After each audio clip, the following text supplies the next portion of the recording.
আজিৰে পৰা বীৰ লাচিত সেনা অসমত ছদ্মবেশ ধৰি নিজৰ সুবিধাবাদ চৰিত্ৰ আদায় কৰি কেৱল মাত্ৰ সমাজৰ সেৱাৰ বিপৰীতে নিজক প্ৰতিষ্ঠা কৰাৰ স্বাৰ্থত যিসকলে সংগঠনটোত সোমাই আছিল সেইসকলক আজিৰ পৰা আমি তাৎক্ষণিকভাৱে কাৰ্যকৰী হোৱাকৈ আমি সংগঠনৰ পৰা বহিষ্কাৰৰ সিদ্ধান্ত লৈছোঁ। সেইসকলৰ নামসমূহ আমি ঘোষণা কৰিব বিচাৰিছোঁ।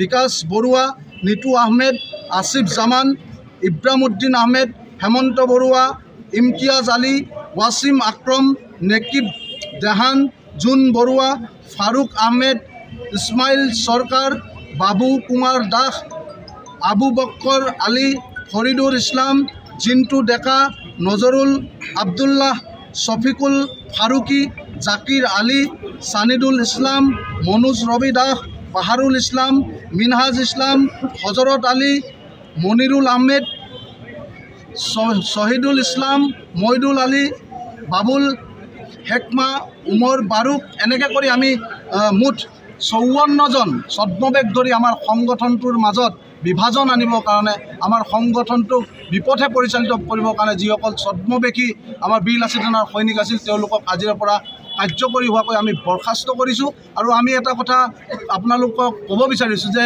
আন্ধাৰ যিমানেই গভীৰ হ'ব প্ৰভাটো সিমানেই উজ্জ্বল হ'ব। আন্ধাৰ যিমানেই গভীৰ হ'ব প্ৰভাটো সিমানেই উজ্জ্বল হ'ব। চাৰিওফালৰ পৰা অন্ধকাৰে ঘেৰি ধৰিলেও চিন্তাৰ কোনো কাৰণ নাই, পোহৰ হ'বই। আৰু সেই পোহৰমুখী যাত্ৰাত আজিৰ পৰা বীৰ লাচিত সেনা অসমে কাম কৰি যাব।